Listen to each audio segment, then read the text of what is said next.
Chapter 1. Taylor Whitfield. DJ, Deja, get up, babies. It's time for school. We go through this every morning, no slow poking. Tay yelled in the direction of her two children's bedroom. It was 7:30, and the kids had to be at school by 8:45. As slow as Deja moved, they needed a full hour to be ready on time. Taylor always got up at 6:30. That way, she could dress and have coffee before the kids were able to work her nerves. Derek Jr., whom she called DJ, was a dashing 6-year-old boy, and her oldest child, Deja, was a beautiful 7-year-old princess.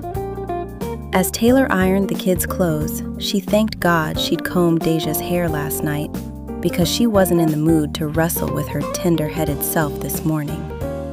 Taylor was dressed to impress in a cute little set that brought out her caramel skin. She always dressed impeccably, and her long black hair was always flawless. Weave where? Once the kids were dressed, Taylor slipped into her nude Chanel pumps, grabbed her matching bag, and headed out the door. She planned to run a few errands and have brunch with her book club a little later. After kissing her kids goodbye and handing them their lunches, Taylor's thoughts went immediately to Derek. He didn't come home again last night. You would think after 10 years she would be used to it, but how in the hell were you supposed to get used to your husband not coming home? Right, shit is insane. They had been together since Tay was 16, and for the first 3 or 4 years, she was blinded by the bag. She was blowing money fast in these Detroit streets, buying them all out. Jewelers knew them by name, knowing they were coming in to spin that shit. 10 years later, that shit had played out. Fuck a bag, nigga. Where you at? Derek had 2 illegitimate kids and had even left home for about 4 months one time for this BBL baddie. It hurt her heart to even think about that shit. Sometimes Taylor really wished she had the strength to leave. She would pack her shit up and move to Georgia. She didn't give a damn that everybody from Detroit was moving there.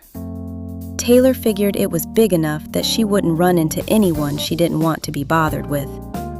And sometimes it was cool to see a familiar face in an unfamiliar place, as long as that face didn't belong to Derek.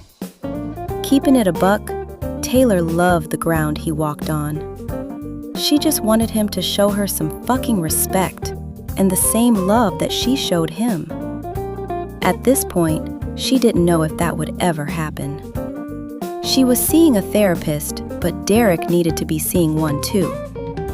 Taylor fired up a cigarillo of some good weed. She usually didn't smoke and drive, but today she needed an instant stress reliever. Taylor felt better already and began to laugh at herself for worrying about things that obviously weren't going to change. After all, how many 26-year-old women drove a 2026 Mercedes-Benz that was paid for and lived in $1 million home? Most people worked all their lives for the things that she had. All she had to do was take care of the kids. It was starting to sound like a sweet deal the more she said it to herself. Her cell phone made a beeping sound, reminding her that the energy bill was being electronically abstracted from her credit card today. Derek loved that she always paid the bills on time. She decided that she would call him after her book club meeting. Her thoughts drifted to her girls. Single or not, them bitches get to the bag. Tay wondered if she could handle herself like that if she had to, and then thanked God she didn't have to. Taylor pulled in and parked in the black-owned grocery store parking lot. She took a perk from her purse, a new habit she had picked up to help her decompress.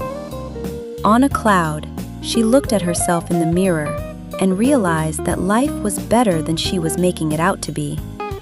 It could be much worse.